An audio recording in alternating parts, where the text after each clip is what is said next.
Hai, salam hormat dan salam sejahtera kepada penonton siaran Suara Wanita yang sentiasa setia menemani saya selama kita bersiaran selama 30 minit ini. Hari ini saya sangat seronok, saya sangat teruja kerana saya ingin berkongsikan dengan anda pengalaman saya untuk perkongsian kita ataupun topik kita pada hari ini. Sama-sama kita saksikan VT ini.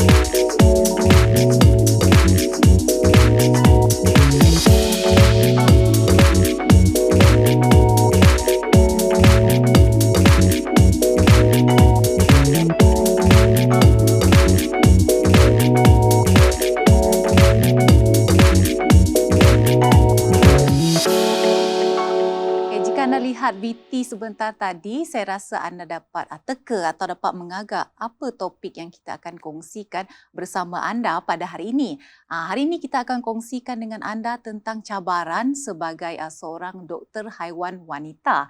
Jadi bila disebut tentang haiwan ini, saya sedia maklum bahawa masyarakat kita kini prihatin dengan kebajikan dan keperluan haiwan peliharaan masing-masing. Ini dapat dilihat dengan kepesatan pembukaan klinik haiwan bukan saja di bandar-bandar besar, malah di pekan-pekan yang kecil. Baiklah, tanpa membuangkan masa, saya akan perkenalkan tetamu yang akan berkongsikan perjalanan kerjaya beliau sebagai seorang doktor haiwan wanita. Tetamu yang bersama saya pada hari ini adalah Dr. Pauline Sim, berusia 26 tahun yang baru memulakan kerjayanya sebagai doktor haiwan wanita. Apa khabar Dr. Pauline? Ya, hai, kabar baik.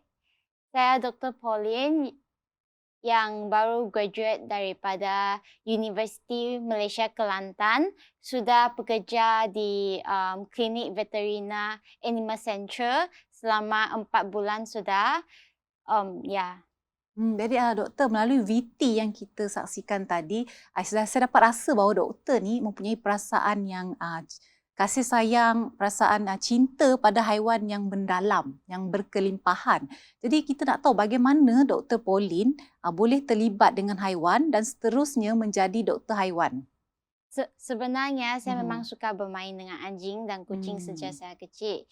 And then apabila saya nampak anjing atau kucing itu sakit atau dia anjing liar di jalanan, saya ada minat untuk bawa dia balik untuk dijaga saya sendiri. Oh, tu maksudnya Dr. Pauline daripada kecil lagi ke? Memang bila melihat haiwan terbiar dekat luar, dekat jalanan tu, ada tercetus perasaan simpati, tercetus perasaan macam, saya nak tolonglah binatang ni. Begitu kan Dr. Pauline? Ya. Saya memang suka menolong anjing atau kucing yang liar di luar rumah saya dengan bagi makanan mereka makan, and then jaga mereka, mandikan dia orang masa saya kecil. Even lepas saya jadi dewasa pun saya continue macam suka jaga kebajikan mereka lah.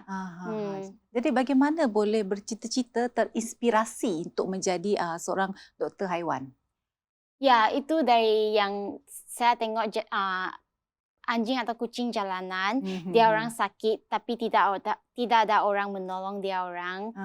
Sebab anjing kucing dia tidak sama macam manusia. Manusia boleh cakap, kita boleh minta tolong, tapi anjing kucing itu mereka tidak boleh cakap, mereka tidak pandai untuk minta tolong dari orang luar. Itulah dari sana saya bercita-cita untuk menjadi membantu haiwan-haiwan tersebut.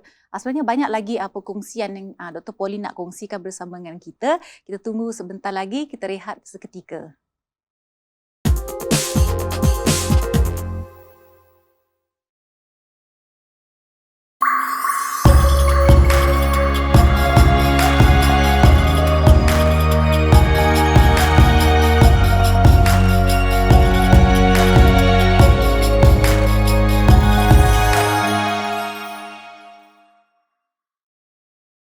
Ya, anda bersua lagi bersama saya dan Dr. Pauline dalam segmen siaran Suara Wanita. Kepada anda yang baru bersama kami, topik kita pada hari ini ialah cabaran sebagai doktor haiwan wanita. Jadi banyak lagi yang kita nak kongsikan dengan anda. Kita nak tanya lagi Dr. Pauline. Dengan itu kita lihat dulu VT ini.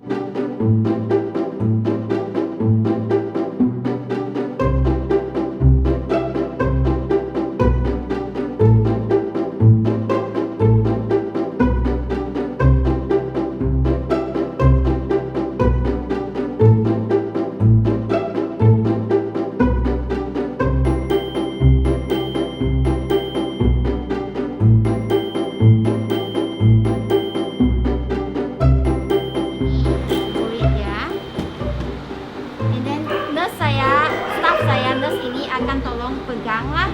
The owner pun akan tolong pegang loh. And then sini duduk.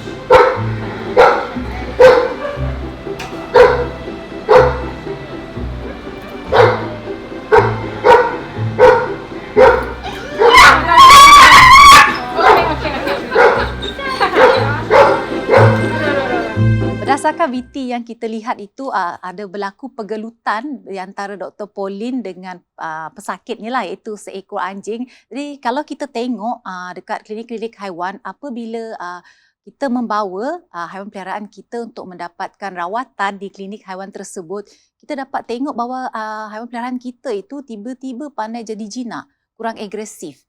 Tetapi sebenarnya seperti yang kita sedia maklum bahawa haiwan peliharaan ini sebenarnya agak agresif jika bila haiwan ini bertembung dengan orang luar. Jadi kita nak tanya Dr. Pauline, bagaimana Dr. Pauline menjalankan rawatan ke atas haiwan peliharaan yang agak agresif? Okey, yang paling utama pemilik haiwan tersebut mesti ada di sisi dia lah. Ada bersama lah. Sebagai moral support bagi dia sebab haiwan itu memang sudah biasa dengan pemilik, dengan tuan dia. Selain daripada itu, bagi pihak kami sebagai profesional veterina, kita mesti ada satu pasukan yang profesional, yang nurses kita orang mesti ada training untuk tahu macam mana pegang anjing yang kurang kooperatif begitu lah. jinak lah. Ya. So, yang nurse juga penting tahu macam mana pegang anjing tu dengan tegas supaya dia tidak goyang sana, gerak sana, gerak sini lah. Supaya kerja kita boleh lancar, dijalankan dengan lancar. Jadi mungkin Dr. Pauline ada tips ke ataupun teknik bagaimana untuk menjinakkan haiwan peliharaan tersebut apabila mereka datang untuk mendapatkan rawatan? Okey, bagi anjing yang suka untuk dikawal, kalau dia orang mau gigit ke, kamu boleh guna muzzle untuk tutup mulut dia. Dengan satu pasukan yang profesional, dia orang boleh tolong pegang dia punya tangan dan dia punya kaki dia lah. Jadi sepanjang Dr. Pauline menjadi seorang doktor haiwan, pernahkah berlaku insiden seperti digigit ke ataupun mungkin bagi haiwan yang agak berbisa mungkin pernah disengat? Memang itu biasa sebagai seorang vet lah. Digigit, dicakar itu memang sesuatu yang sangat-sangat biasa. Sebab itu sebagai seorang vet, kamu memang tidak boleh expect ada satu tangan yang cantik lah. Sebab tangan kita memang sentiasa ada luka. Dicakar, digigit tu sangat-sangat common. Bagaimana macam maksud saya kecederaan yang Dr. Pauline pernah hadapi? Adakah kecederaan yang besar ataupun kecederaan yang kecil? Biasa kalau kita boleh tengok dari dia punya temperamen haiwan tersebut, kalau dia agak agresif, dia akan tunjukkan tanda-tanda tersebut. Kita orang akan take precaution lah, muzzle dia atau apa. Let's say kalau dia tiba-tiba gigit itu mesti dia akan gigit dalam sebab kan dia ada dua gigi yang tajam di luar. The fang we call, dia akan gigit dalam. Cakar pun dia memang akan cakar. Jadi setelah Dr. Pauline sendiri mengalami kecederaan tersebut, jadi semestinya Dr. Pauline akan mendapatkan rawatan juga kan? Ya, Ah. saya akan dapat rawatan daripada doktor manusia lah. Yang paling penting ialah cuci luka saya and then dapat vaksin rabies dengan tetanus. Sebab biasa itu gigitan dia dalam. Vaksin tetanus sangat penting dan di Sarawak kan kita endemik untuk rabies. So sebagai satu vet atau nurses dalam klinik mesti kita dapat dengan rabies vaksin. Bukan untuk haiwan juga, manusia pun kena ada rabies vaksin lah. Itu sangat penting. Jadi doktor, saya difahamkan bahawa penyakit zoonotik ini adalah salah satu penyakit berjangkit yang kita dijangkiti daripada haiwan kepada manusia oleh bakteria, parasit ataupun virus. Jadi saya nak tanya, adakah pemilik haiwan itu cenderung untuk mendapat penyakit tersebut ataupun sekiranya saya sebagai orang awam yang tidak ada memiliki haiwan peliharaan tapi saya cenderung untuk mendapat penyakit tersebut di luar? Okey, biasa yang lebih cenderung untuk dapat penyakit tersebut ialah pemilik haiwan tersebut lah, tuan dia, sebab dia orang selalu berdekatan dengan haiwan tersebut. Let's say kalau haiwan tersebut ada sakit, especially penyakit kulit, dia boleh jangkit manusia sebab kuman tersebut dia boleh hidup dalam manusia. Itulah dia boleh jangkit manusia. Jadi penyakit zoonotik ini, Dr. Pauline, adakah kita dapat melihat simptom penyakit zoonotik ini ke atas haiwan peliharaan kita ataupun haiwan di luar sana? Maksud saya haiwan anjing terbiar ataupun kucing terbiar. Ada simptom tak yang kita boleh kenal pasti haiwan tersebut terkena penyakit zoonotik? Okey, semua sakit itu memang ada simptom lah. Masa dia memang akan keluar simptom. Yang simptom tengok depend on the sakit itu. Macam penyakit kulit, dia akan gugur bulu dia. Let's say kalau penyakit virus, nama parvovirus, dia akan buat dia ceret, diarrhea, muntah, ceret muntah, kurang air, dehidrasi, semua itulah. Depend kepada apa jenis sakit yang haiwan itu menghadapi lah. Jadi doktor, bagaimana sekiranya orang awam, adakah mereka boleh mendapat penyakit jangkitan ini di luar sekiranya mereka tidak mempunyai sebarang kontak dengan haiwan tersebut tetapi hanya contoh berjalan-jalan di luar tetapi ada berdekatan dengan haiwan-haiwan tersebut. Okey, kita nantikan jawapan Dr. Pauline selepas ini.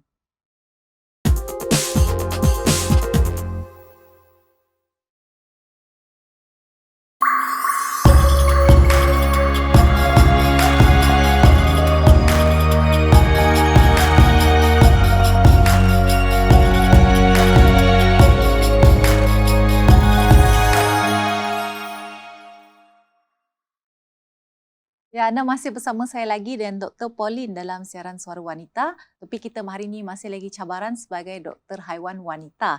Jadi sebelum rehat tadi, kita tak sempat nak tahu apa jawapan Dr. Pauline. Adakah penyakit zoonotik ini dapat dijangkiti oleh orang yang tidak mempunyai haiwan peliharaan namun mungkin mempunyai konteks secara tidak langsung. Contohnya apabila kita berada di tempat awam, terdapat binatang di sekitar kita seperti kucing terbiar ataupun anjing terbiar. Adakah kita akan mudah dijangkiti penyakit zoonotik ini sekiranya haiwan tersebut telah dijangkiti oleh penyakit itu? Okey, penyakit zoonotik, kalau kamu tidak direct contact dengan haiwan tersebut, biasa tidak akan dijangkit lah. Namun tetapi bagi penyakit macam rabies, even though kamu tidak pergi terus, kamu berdiri sana saja, anjing itu serang kamu, gigit kamu pun kamu boleh kena rabies. Sebab rabies itu dijangkit melalui gigitan. Jadi contoh doktor, rabies itu sekiranya kita tak digigit lah oleh anjing ataupun kucing yang mengidap rabies tapi kita ada sentuhan dengan anjing atau kucing tersebut. Adakah kita sebagai manusia boleh terkena penyakit rabies tersebut? Okey, sentuhan itu depend kalau kamu punya tangan ada luka di tangan, boleh juga kena rabies sebab sudah ada luka, dia dari dia punya air liur dia, virus dia di air liur dia boleh masuk melalui luka tersebut. Jadi jangkitan tu mudah berlaku lah sebab dah ada luka di situ kan? Ya, boleh berlaku juga. Jadi kalau haiwan peliharaan kita, bagaimana kita nak tahu haiwan peliharaan kita itu dijangkiti rabies? Apa simptom dan gejala yang akan ditunjukkan oleh haiwan peliharaan kita? Okey, simptom yang paling common ialah dia akan ubah dia punya karakter dari satu anjing yang biasa, yang sangat baik, jadi sangat garang, mau attack tiba-tiba orang, jadi agresif lah. Ya, agresif, mau gigit, and then dia akan takut air, tak mau minum air, takut air, and then dia akan keluar air liur banyak. Semua itu tanda. Jadi simptom dan gejala ini berlaku dalam tempoh berapa lama, doktor? Tempoh berapa lama? Biasa anjing tersebut atau kucing pun boleh kena rabies. Dia akan keluarkan simptom tersebut lepas 1 atau 2 bulan lepas dia dijangkiti lah, digigit lah. And then biasa lepas dia show simptom tersebut, dalam beberapa hari dia boleh meninggal. Jadi apa peratusan haiwan peliharaan kita yang dijangkiti dengan penyakit rabies ini hidup? Adakah ada peratusan yang haiwan dijangkiti peluang, adakah rabies, peluang tinggi tak untuk dia hidup ataupun boleh cakap hampir kosong lah. Kalau dia sudah tunjuk sign simptom rabies tersebut, dia memang akan mati dalam beberapa hari. Itu rabies tidak ada ubat untuk dirawati. Bagaimana sekiranya kita dapat kenal pasti bahawa haiwan peliharaan kita ini dijangkiti rabies ni di peringkat yang awal? Adakah ada peluang untuk diselamatkan? Okey, sebenarnya rabies itu adalah penyakit yang boleh dicegah melalui vaccination. So, saya akan highly recommended kalau kamu boleh bagi rabies vaccination kepada haiwan kamu tersebut. Itu penyakit yang boleh dicegah daripada dirawati lah sebenarnya. Jadi pencegahan lebih awal lah, doktor. Ya. Jadi mungkin doktor boleh cadangkan, boleh nasihatkan kepada pemilik haiwan peliharaan bilakah waktu yang sesuai untuk haiwan peliharaan mereka ini mendapatkan vaksin rabies? Okey, vaksin rabies boleh dibuat seawal-awalnya 6 bulan ke atas. Okey, untuk anjing atau kucing 6 bulan ke atas boleh ambil rabies jab. And then lepas 1 tahun, kita mesti bagi rabies booster lagi setiap tahun. Jadi kiranya setahun sekali lah kita perlu dapatkan vaksin rabies ini untuk haiwan peliharaan kita. Jadi doktor, saya tertanya-tanya, saya rasa penonton turut tertanya-tanya, adakah penyakit rabies ini dihadapi oleh semua jenis binatang? Semua spesies binatang ataupun cuma anjing dan kucing saja? Semua mammals. You know mammals? Ya. Semua mammals boleh dijangkiti rabies. Seperti yang kita lihat di laman sosial, yang popular adalah kucing dan anjing yang selalu kena jangkitan rabies ni berbanding haiwan peliharaan yang lain. Sebab itu saya tertanya-tanya. Semua mammals actually boleh dijangkiti dengan rabies sekiranya dia digigit lah. Macam kuda pun boleh kena rabies kalau dia digigit oleh anjing yang kena rabies. Semua mammals boleh dijangkiti. Jadi sepanjang doktor bergelar doktor haiwan, apakah pengalaman yang paling mencabar doktor pernah hadapi? Pengalaman yang paling mencabar. Pengalaman biasa ialah anjing atau kucing itu apabila dia sudah sampai ke klinik, sudah dalam situasi tahap kesihatan dia sudah sangat teruk. Itu kita orang memang tidak boleh buat apa-apa sudah. Ya. So, apa nasihat yang saya boleh bagi ialah cari orang yang profesional sekiranya kamu punya anjing atau kucing menunjukkan simptom sakit. Dapat rawatan lebih awal, jangan lambat. Jadi sepanjang doktor bergelar doktor haiwan, binatang unik apa yang pernah doktor rawat? Oh, binatang yang unik, unik. yang memang rare, yang jarang sekali doktor rawat. Okey, sebenarnya itu yang pengalaman itu saya bukan rawat lah, kita orang rescue. Itu pengalaman saya semasa saya sedang training di Sydney. Saya dapat training di Sydney, kita orang pernah rescue satu baby kangaroo, Zoe, baby kangaroo di jalan. Rescue and then simpan di klinik, bagi dia tempat yang suam, ya jaga dia. And then lepas tu kita akan hantar ke zoo ataupun tempat release back lah. Macam tu. Amat menarik ya pengalaman Dr. Pauline rescue haiwan kangaroo tersebut. Jadi Dr. Pauline sepanjang Dr. Pauline bergelar seorang doktor haiwan, pernah tak Dr. Pauline kita kata berkomunikasi ataupun berjumpa dengan pemilik haiwan yang agak agresif lah apabila haiwan dia tidak dapat diselamatkan ataupun haiwan dia tidak dapat diubati. Jadi pernah tak Dr. Pauline menghadapi situasi di mana Dr. Pauline dipersalahkan oleh pemilik haiwan tersebut? Buat masa sekarang belum lagi lah. Dan saya harap tidak akan jumpa tuan macam tu. Tapi tuan yang sedih dia mau nangis-nangis itu memang sangat common lah. Sebab dia memang haiwan tu bukan saja haiwan kepada mereka, kadang-kala teman juga untuk mereka lah. Jadi Dr. Pauline, nasihat, maksud saya apa tips kepada pemilik haiwan mereka nak mendapatkan vaksin ataupun rawatan untuk anjing mereka tapi mereka kekurangan wang. Maksud saya apabila mereka baru sahaja mula untuk membela haiwan lah, tak kiralah haiwan jenis apa pun, apakah nasihat pertama rawatan yang perlu dilakukan oleh pemilik haiwan tersebut? Maksud saya di sini adalah contoh, saya baru saja membela anjing. Jadi apa rawatan yang penting yang harus saya dapatkan untuk anjing saya terlebih dahulu? Rawatan itu untuk yang sakit kan. Apa yang saya penting? Bukan sakit, kita baru nak membela, baru kita adopt haiwan peliharaan itulah. Jadi vaksin apa yang paling penting untuk haiwan peliharaan kita ni, untuk permulaan? Okey, faham saya. Vaksin yang paling penting ialah kita orang panggil dia co-vaksin lah. Co maksud dia sakit penyakit yang sangat common di negara kita, di tempat kita, co-vaksin. Dalam satu co-vaksin itu, actually dia boleh tolong mencegah penyakit yang sangat common seperti parvovirus bagi anjing dan kucing, atau canine distemper, leptospirosis, semua penyakit yang sangat common yang akan dihadapi oleh anjing dan kucing di tempat inilah. Okeylah. Dr. Pauline, banyak sebenarnya kita nak kongsikan dengan penonton.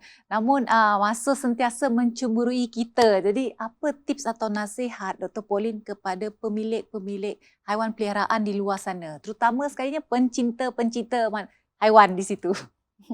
Tips yang paling penting ialah dapatkan vaksin lah. Pencegahan actually lebih bagus daripada kamu bagi dia rawatan lah. Prevention is always better than cure. Betul. Jadi kepada anda di luar sana, jika anda masih belum memiliki haiwan peliharaan, mungkin ini masanya untuk anda mempertimbangkan untuk memiliki haiwan peliharaan masing-masing. Jadi saya percaya haiwan peliharaan ni sentiasa membawa rezeki kepada pemilik haiwan tersebut. Jadi kepada anda, jika anda mempunyai sebarang cadangan, kritikan, malah pendapat, anda boleh kongsikan di www.wanita@tvstv.my. Sehingga bertemu lagi dalam siaran dan waktu yang sama. Jumpa lagi.